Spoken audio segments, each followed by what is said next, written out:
Welcome in this lecture. आज हम बात करेंगे विद्युत चुम्बकीय तरंगों का चालक माध्यम में प्रवाह। तो विद्युत चुम्बकीय तरंगों के लिए चालक माध्यम में हम मैक्सवेल समीकरण लिखते हैं और उन मैक्सवेल समीकरणों की सहायता से हम विद्युत चुम्बकीय तरंग के चुंबकीय क्षेत्र या विद्युत क्षेत्र सदिश का जो परिमाण है वो हम देखते हैं। उस चुंबकीय क्षेत्र या विद्युत क्षेत्र सदिश के जो तरंग का जो समीकरण आता है हमारे पास में, उस समीकरण में क्या कोई विशेष इफेक्ट हमें दिखाई देता है, तो उसकी बात हम करेंगे। क्योंकि यहाँ एक इम्पोर्टेंट टॉपिक हम पढ़ेंगे इसमें, और वो है विद्युत चुम्बकीय तरंगों का चालक माध्यम में गति करने पर उनमें अवमंदन होना, और उससे संबंधित जो राशि है वह कहलाती है त्वचा गहराई या स्किन डेप्थ। तो इसमें जो छोटे क्वेश्चन के रूप में पूछा जाता है वो स्किन डेप्थ के बारे में पूछा जा सकता है कि स्किन डेप्थ क्या है।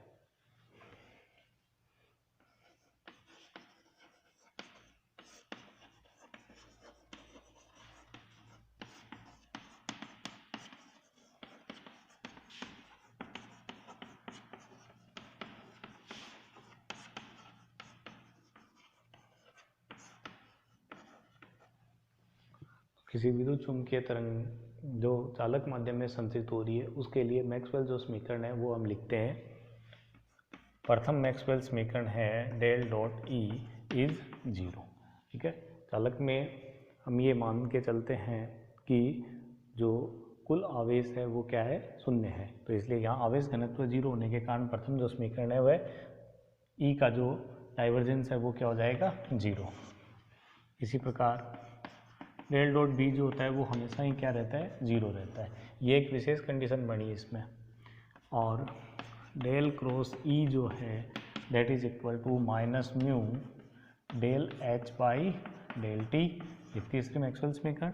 और डेल क्रॉस बी जो है दैट इज बी की बजाय हम इस समीकरण को एच में लिख लेते हैं, क्योंकि एच में ही सारा काम कर रहे हैं हम। Del cross H is equal to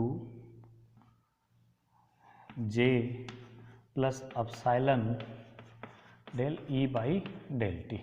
ठीक है, जे को हम सिग्मा ई के रूप में लिख लेते हैं। सारा घनत्व है उसको हम सिग्मा ई वेक्टर के रूप में लिख लेते हैं। ये होगी समीकरण नंबर 4।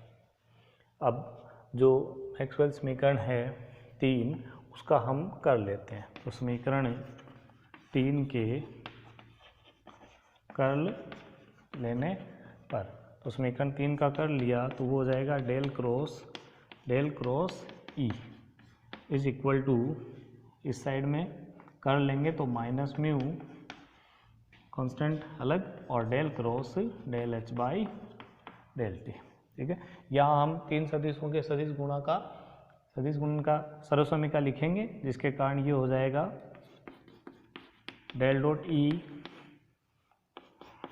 डेल और minus del dot del E is equal to minus mu. देखिए इधर यहाँ डेल बाई डेल टी को हम पहले लिख देते हैं, क्योंकि डेल जो है वो एक्स वाई जेड का फलन है, तो इसलिए इसको समय का जो सापेक्ष जो अवकलन है वो बाद में भी किया जा सकता है। तो ये हो जाएगा डेल क्रॉस एच।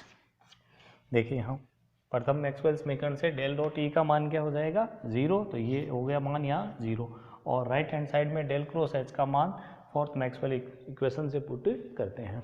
तो डेल डॉट डेल मीन्स हो जाएगा del two E is equal to minus का, ठीक है, यहाँ माइनस का सिंबल है, ये हो जाएगा माइनस का mu and del by del t of del cross H.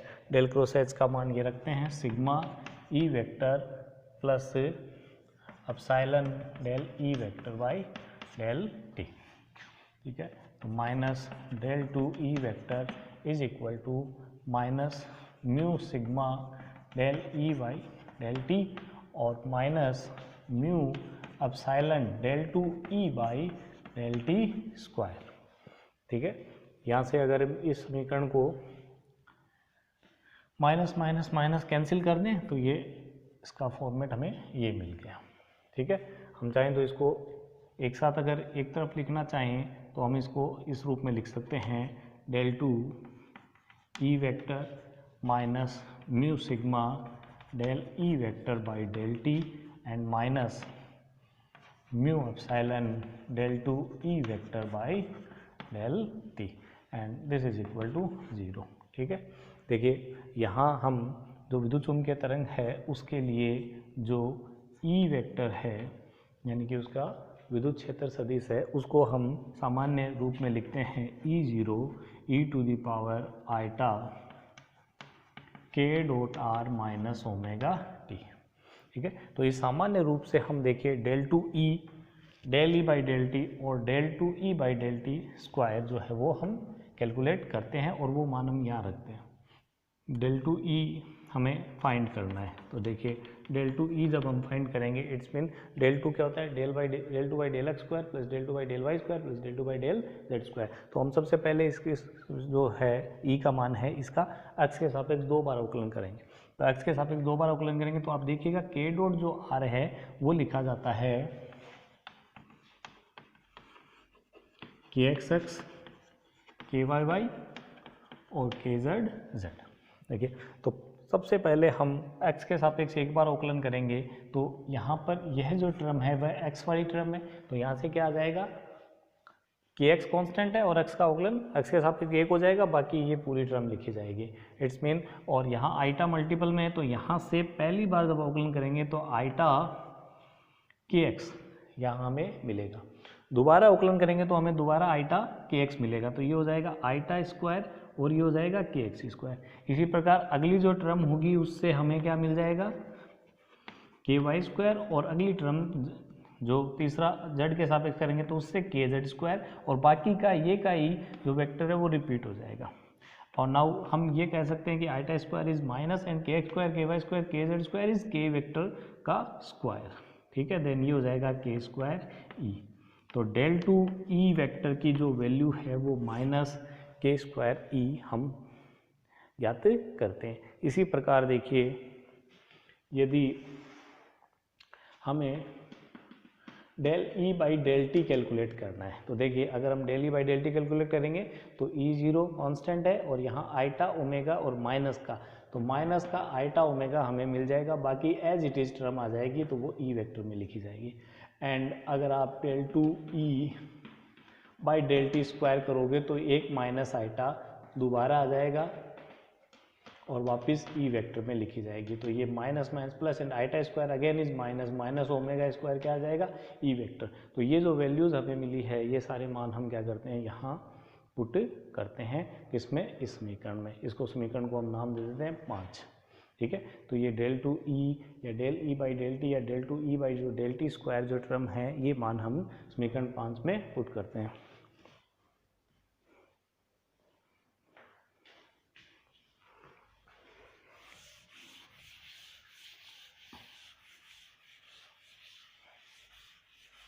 Maxwell समीकरण की जब आवश्यकता पड़ेगी हम दोबारा लिख लेंगे।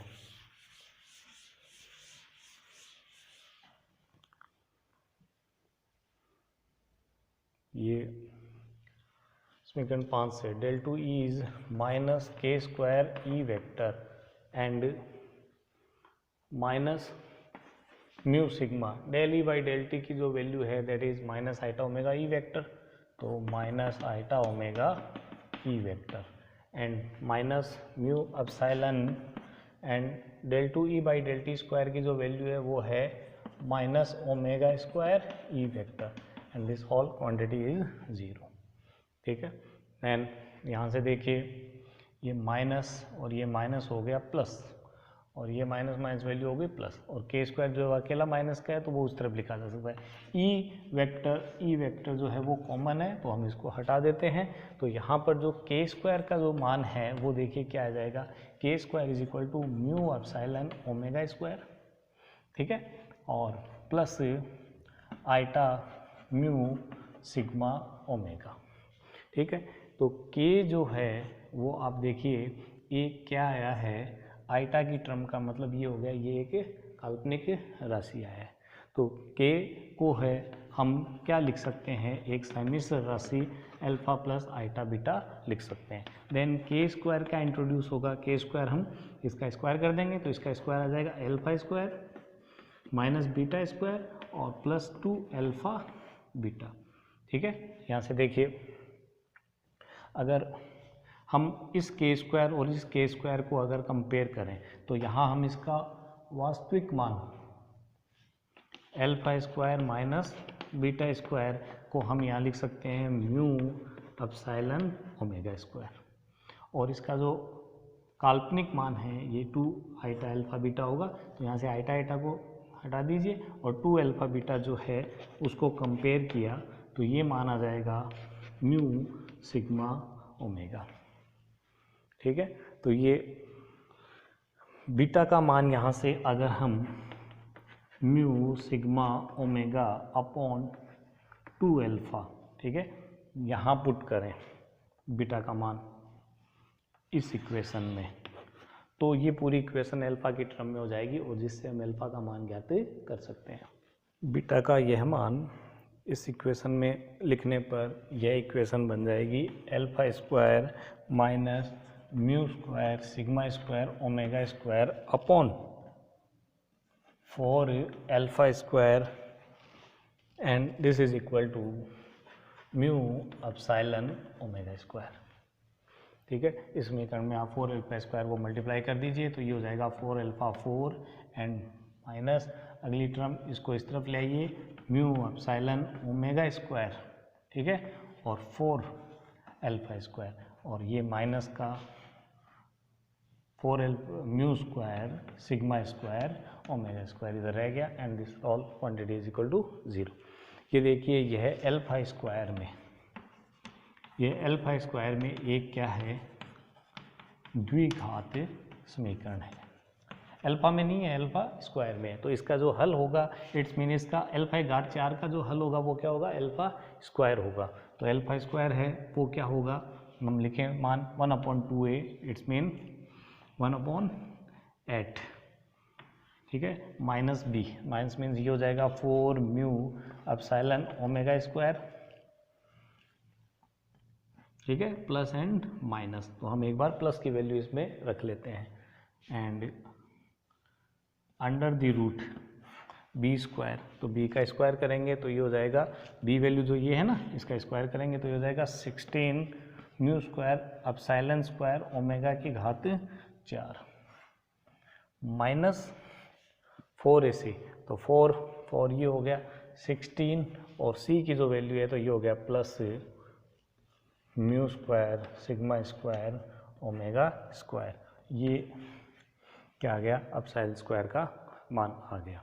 ठीक है, यहाँ से हम एक काम करते हैं कि इसको म्यू एप्सिलॉन ओमेगा स्क्वायर को प्रत्येक पद में से कॉमन ले लेते हैं, तो हम अल्फा स्क्वायर को यहाँ लिख सकते हैं, ये आ जाएगा mu epsilon omega square by 2, ये कॉमन आ गया और ये रह गया 1 प्लस अंडर द रूट, यहाँ देखिए यहाँ ये जो 4 म्यू एप्सिलॉन ओमेगा स्क्वायर है, ये 4 म्यू एप्सिलॉन ओमेगा स्क्वायर अगर अंडर द रूट लेंगे तो ये 4 म्यू एप्सिलॉन ओमेगा स्क्वायर बाहर आ जाएगा, तो ये टर्म यहाँ रहेगी 1 और प्लस यहाँ क्या हो जाएगा, इसमें देखिए 4 म्यू स्क्वायर और सिग्मा स्क्वायर रह जाएगा यहाँ, और यहाँ हमने ओमेगा 4 लिया, यहाँ ओमेगा स्क्वायर है तो ओमेगा स्क्वायर नीचे रह गया, और यहाँ पे एक हमने एप्सिलॉन स्क्वायर एक्स्ट्रा लिया जो यहाँ नहीं है तो यहाँ ये एप्सिलॉन स्क्वायर रह गया। ठीक है, अगर हम ये मान के इसका है अल्फा स्क्वायर का, अगर हम अल्फा की बात करें तो इसका क्या हो जाएगा अंडर रूट, तो अंडर दी रूट करेंगे तो ये राशि अंडर रूट में और ओमेगा स्क्वायर जो राशि है वो आ जाएगी बाहर ओमेगा की टर्म में और इसकी घात कितनी हो जाएगी 1/2। ठीक है, और यहाँ ये मान आ गया किसका, अल्फा का। अगर इसी प्रकार हम बीटा की वैल्यू फाइंड करेंगे तो आप देखिएगा कि बीटा का जो मान है वो आ जाएगा omega under root mu epsilon by 2 और 1 यहाँ माइनस आ जाएगा और यह आ जाएगा 1 plus sigma square upon epsilon square omega square का होल 1/2। तो इस प्रकार हम अल्फा और बीटा के मान ज्ञात कर लेते हैं। देखिए अल्फा और बीटा के मान हमने ज्ञात क्यों किए हैं, क्योंकि के जो है तरंग संचरण नियतांक है वह एक सम्मिश्र राशि है। तो सम्मिश्र राशि में हमें वास्तविक पद और काल्पनिक पदों को हमें क्या करना है, अलग अलग करना है और उनकी वैल्यूज़ देखनी है। तो यहाँ पर जो वास्तविक पद हैं वह इसमें अल्फा वाला पद है के मान में, और काल्पनिक पद है वह कौन है, बीटा वाला पद है। तो इसलिए हमने इनकी वैल्यूज़ को फाइंड किया। अभी ये जो वैल्यू है इसको हम थोड़ा सा क्या करेंगे, जनरलाइज करके थोड़ा सॉर्ट कर लेंगे आगे जब हमें हल करना होगा। अब अगर हम पुनः तरंग के समीकरण ई वेक्टर को लिखें तो देखिए ई वेक्टर जो है, एक बार मैं पुनः इसको लिख देता हूँ, E vector is E to zero vector e to the power eta k dot r minus omega t होता है। देखिए यहाँ के जो है वह एक क्या है, सम्मिश्र संख्या है, समझ में आई बात। इसलिए के को हम उसके अलग अलग कंपोनेंट में लिखना चाहें तो के को हम क्या लिखेंगे, अल्फा प्लस आइटा बी के रूप में। तो के वेक्टर को alpha plus iota B vector के रूप में अगर हम लिखें तो ये हो जाएगा E zero vector e to the power, यहाँ देखिए अगर के को हम लिख रहे हैं अल्फा प्लस आइटा बीटा तो यहाँ ई की power iota alpha dot r, alpha dot r और माइनस ओमेगा टी टर्म रहेगी, और आइटा बीटा के साथ आइटा मल्टीप्लाई होके हो जाएगा आइटा स्क्वायर, दैट मीन हो जाएगा माइनस की टर्म, और वो किससे, बीटा और आर के साथ में अदिश गुणा है। तो इस टर्म को हम अलग लिख देते हैं, ठीक है। देखिएगा कि e to the power minus beta dot r यह एक क्या है, वास्तविक मान है, और बीटा काल्पनिक भाग वाला पार्ट है, लेकिन ये आइटा से मल्टीपल है इसलिए ये काल्पनिक है। बीटा खुद तो क्या है, एक वास्तविक राशि है जिसका मान हमने ज्ञात किया था, यानी अल्फा वाले टर्म में माइनस वाला कर देंगे तो वो बीटा की वैल्यू आएगी। देखिए यहाँ कि सामान्य जो तरंग समीकरण है e to the power eta minus k dot r minus omega t के कंपेरेटिवली यहाँ एक पद और एक्स्ट्रा आया है, और यह पद क्या है, ई की घात माइनस में। तो ई की घात माइनस का मतलब होता है कि यह एक चरघातांकी रूप से घटने वाला फलन है। इट्स मीन तरंग का जो आयाम है, अगर यह सामान्य रूप होता तो तरंग का आयाम हम कहते कि क्या रहता, एक समान रहता। जैसे जैसे तरंग संचरित होती रहती तरंग के आयाम क्या रहते, एक समान रहते। लेकिन यहाँ e to the power minus beta dot r जो चरघातांकी रूप से ये कहें कि e की घात माइनस एक्स के रूप में कम होने वाला फलन है, जो ये कहेगा कि जो तरंग का आयाम है वह जैसे जैसे तरंग चालक में आगे संचरित होगी तरंग का आयाम जो है वो कंपेरेटिवली क्या होता जाएगा, कम होता जाएगा, ठीक है। यह ऐसे जो दोलन है जिसमें आयाम क्या होता है, आगे कम होता जाता है, वह क्या कहलाते हैं, अवमंदित दोलन कहलाते हैं। इसका अभिप्राय यह हो गया कि यहाँ यह जो समीकरण मिला है हमें विद्युत क्षेत्र का, ये एक अवमंदन की शर्त को दर्शाने वाला समीकरण है। इसका मतलब चालक में जैसे जैसे तरंग आगे बढ़ती जाएगी उसका क्या होता जाएगा, आयाम कम होता जाएगा, अवमंदन होता जाएगा। बीटा को हम अवशोषण गुणांक कहते हैं। हम ये मान के चलते हैं कि विद्युत चुम्बकीय तरंग जैसे जैसे आगे बढ़ती जा रही है उसका कुछ क्षीणन अटेन्युएशन हो रहा है, और यह कितना अटेन्युएशन उसका होगा या वह मात्रा जो है वह इसके अवशोषण गुणांक मीन्स बीटा पर निर्भर करती है।